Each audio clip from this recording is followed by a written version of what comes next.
دلم از آشفتگی ها خسته بود، از تنهایی در میان جمع ها خسته بود، از حیرانی خلوت نشینی خسته بود.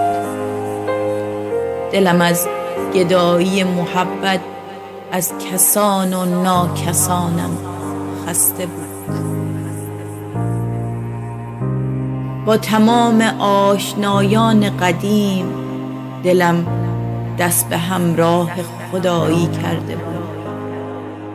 آن زمان در پس دیدارت دلم با تو خوب شیدایی کرده بود. در تو فرزندی آموخته و عشق بازیت دلم را هوایی کرده بود. چه خدایی چه کلامی دلم با روحت چه صفایی کرده بود.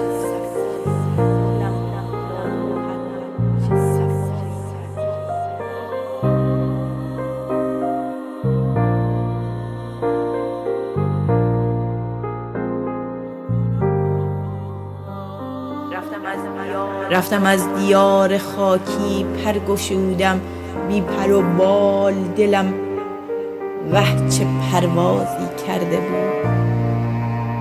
با تو مصلوب شدم در زندگی، با تو دلم چه شراکتی کرده بود.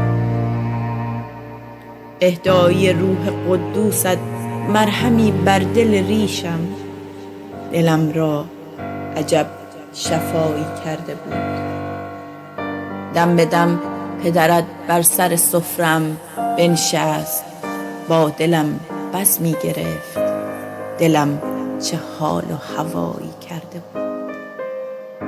قبول تثلیث و تقدیست در آخر، دلم را عجب مسیحایی کرده بود. دلم را عجب مسیحایی کرده بود.